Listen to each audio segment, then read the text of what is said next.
सुप्रभात विद्यार्थियों, कैसे हैं आप सब। आशा करती हूँ कि आप सब स्वस्थ होंगे। तो बच्चों, आज हम व्याकरण मंथन पाठ 18 श्रुति सम भिन्नार्थक शब्द पढ़ने जा रहे हैं। तो आइए देखिए कि श्रुति सम भिन्नार्थक शब्द किसे कहते हैं। वे शब्द जो सुनने तथा लिखने में लगभग समान लगते हैं किंतु उनके अर्थ बहुत भिन्न होते हैं, श्रुति समभिन्नार्थक शब्द कहलाते हैं। तो बच्चों, श्रुति का अर्थ है सुनना, सम का अर्थ है समान और भिन्न का अर्थ है अलग, यानी कि सुनने में तो एक जैसे लेकिन अर्थ जिनके भिन्न हों, अलग हों, ऐसे शब्दों को श्रुति समभिन्नार्थक शब्द कहते हैं। तो आइए इसके कुछ उदाहरण हम पढ़ लेते हैं। पत्ता, पता। देखिए बच्चों, बोलने और लिखने में और सुनने में ये एक जैसे ही प्रतीत हो रहे हैं, लेकिन इनके अर्थ अलग अलग हैं। पत्ता किसी पेड़ का पत्ता, पता किसी का रहने का स्थान। उत्तर ऊंचे स्थान से नीचे आना। उत्तर एक दिशा, जवाब।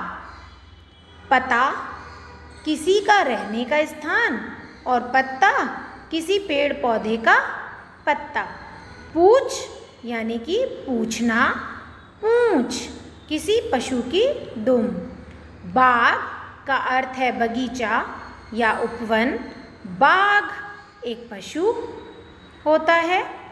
समान यानी बराबर और सामान का अर्थ है सामग्री या पदार्थ। पवन वायु हवा, पावन पवित्र।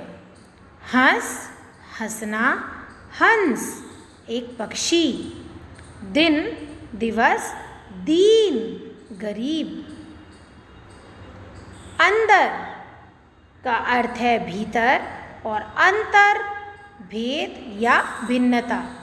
आदि आरंभ, आदि अभ्यस्त। आंधी तेज हवा, आधी आधा हिस्सा। और तरफ और तथा अन्य या दूसरा। कढ़ाई सुई धागे से कपड़े पर फूल पत्ती बनाना, उसे हम कढ़ाई कहते हैं।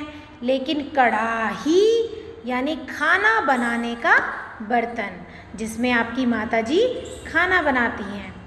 परिणाम और परिमाण। तो परिमाण का अर्थ है मात्रा, नापतोल और परिणाम का अर्थ है नतीजा या फल। अचार आम, नींबू आदि का अचार।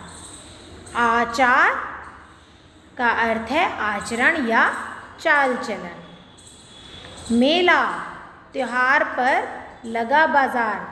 जब कोई त्योहार होता है तो उस पर जो बाजार लगता है उसको हम मेला कहते हैं। लेकिन मैला, मैला का अर्थ है गंदा। पीठ यानी कि पीटना और पीठ शरीर का अंग या भाग भी आप कह सकते हैं। तो देखा बच्चों, ये शब्द बोलने, सुनने में और लिखे जाने में तो एक जैसे ही प्रतीत होते हैं, लेकिन ये एक जैसे नहीं होते। क्यों? क्योंकि इनका अर्थ अलग अलग होता है। तो ऐसे शब्दों को हम श्रुति समभिन्नार्थक शब्द कहते हैं। आशा करती हूँ कि आपको यह अध्याय इस वीडियो के माध्यम से भली भांति समझ में आ गया होगा।